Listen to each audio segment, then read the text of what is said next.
अस्तित्व अधिकारों और न्याय से जुड़ा हुआ मामला है। राजस्थान के अनुसूचित क्षेत्र से जिसे संविधान ने आदिवासी समाज की संस्कृति, आर्थिक सामाजिक सुरक्षा के लिए आरक्षित किया है, वहाँ आज तक एक बड़ा अन्याय हो रहा है।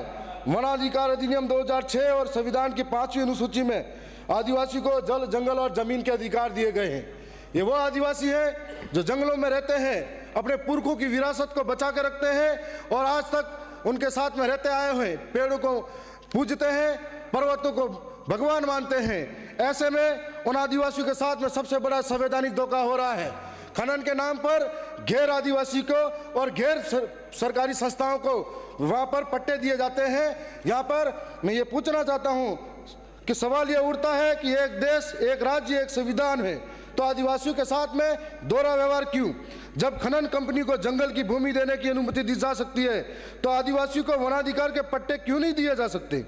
जब गैर आदिवासी पूंजीपति को खनिज दोहन की छूट दी जा सकती है तो वनों के असली रक्षक आदिवासी को जंगल से बाहर क्यों निकाला जाता है?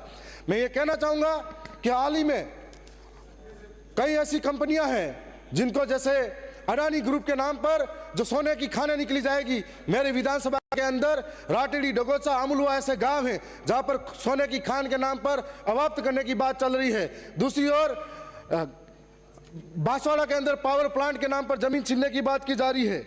आखिर हमारे आदिवासियों के साथ में ऐसा द्वेषतापूर्ण अन्याय क्यों? एक पेड़ मां के नाम, दूसरी ओर आदिवासियों के जंगल अडानी वेदांता ग्रुप के नाम। अनुसूचित क्षेत्र में आदिवासियों के वनाधिकार पट्टों को त्वरित वितरण किया जाए, ये हम आपको कहना चाहेंगे। आदिवासी भूमि पर बाहरी कंपनियों द्वारा खनन गतिविधि को तत्काल प्रभाव से रोका जाए।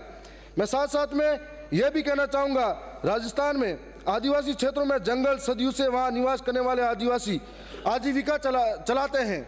उनकी संस्कृति, परंपराओं और अभिन्न अंग है, परंतु वन भूमि के प्रशासनिक नियंत्रण और बाहरी दखलंदाजी के कारण यह जंगल धीरे धीरे कमजोर होते जा रहे हैं। मैं यहाँ सरकार से ये कहना चाहूँगा कि आप ये जंगल जो वन समितियाँ हैं सीधे उनके द्वारा संचालित हो और वन समिति को दिया जाए। और आप यदि 10 साल के लिए वन समिति के नाम पर इन आदिवासियों को अगर जंगल की सुरक्षा देते हो, हम गारंटी लेते हैं कि 10 साल के अंदर सारे जंगलों को हरा भरा कर देंगे। और 10 साल में यदि हरा भरा नहीं होता है तो आप ये जंगल वापस ले लीजिए, यह आपको कहना चाह रहे हैं। मैं ये भी कहना चाहूँगा कि आदिवासी समुदायों को आर्थिक रूप से आत्मनिर्भर बनाने, जलवायु परिवर्तन से लड़ने और जैव विविधता संरक्षण को प्रोत्साहित करने में सहायक होगा। साथ ही इनसे वन संसाधनों के अवैध दोहन और अतिक्रमण पर भी प्रभावी नियंत्रण होगा। मैं साथ साथ में एक और महत्वपूर्ण जरूरी बात करना चाहूँगा कि हमारे एक महत्वपूर्ण आस्था से जुड़ी हुई मांग को उठाना चाहता हूँ। यह मांग केवल भूमि से जुड़ी नहीं है, बल्कि हमारे आदिवासी समुदाय की सांस्कृतिक पहचान, परंपराओं और आध्यात्मिक आस्थाओं से जुड़ी हुई है। मैं ये कहना चाहूँगा कि आदिवासी क्षेत्र में आदिवासियों का सबसे बड़ा पवित्र स्थल बैंड का टापू है, जहाँ हजारों साल से आदिवासी समुदाय के लोग माघ पूर्णिमा को अपने पूर्वजों की अस्थियां विसर्जन करने आते हैं। साथ साथ में फूल पदाने, बाल, नाखून, हड्डी, राख विसर्जन करने आते हैं। वहाँ पर आदिवासियों के नाम पर सब कुछ नहीं है, वहाँ पर अन्य लोगों के नाम पर जमीनें दी जाती हैं, जमीनें अलॉट कर दी जाती हैं। तो आदिवासी आस्था के साथ में बड़ा गहरी चोट है।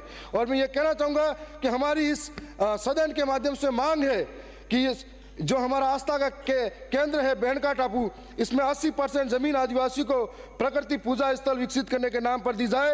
मैं ये भी कहना चाहूँगा कि इस भूमि पर आदिवासियों की धार्मिक मान्यता के अनुसार सांस्कृतिक केंद्र, पूजा स्थल, पारंपरिक वन संरक्षण क्षेत्र और सामाजिक अनुष्ठानों के लिए स्थान विकसित किया जाए। गैर आदिवासियों को बैंड का टापू में दी गई भूमि को पुनः समीक्षा की जाए और यदि कोई भूमि अतिक्रमण में पाई जाती है तो उसे मुक्ति कराकर आदिवासी समाज को सौंपा जाए। मैं इस दौरान यह भी कहूँगा कि हाल ही में राजस्थान सरकार ने 2024 के बजट घोषणा में यह बात भी कही थी कि प्रदेश में 3 नवीन महिला बटालियन खोली जानी प्रस्तावित हैं। यदि ऐसा है तो भील, कालीबाई, कलासुआ का संबंध दक्षिणी राजस्थान से है। दक्षिणी राजस्थान की कानून व्यवस्था को मद्देनजर रखते हुए आपसे विशेष अनुरोध है कि भील, कालीबाई, कलासुआ का नाम से दक्षिणी राजस्थान में बटालियन खोली जाए, जिसमें अनुशासन बढ़ेगा, कानून व्यवस्था बढ़ेगी। मैं एक और जिक्र करना चाहूँगा कि हाल ही में हमारे विधानसभा में एक चर्चित नाम आता है सुशीला पारगी क्रिकेट के खेलने के नाम पर, और वो भारत के क्रिकेट के भगवान कहे जाने सचिन तेंदुलकर जी ने भी उसको ट्वीट किया था।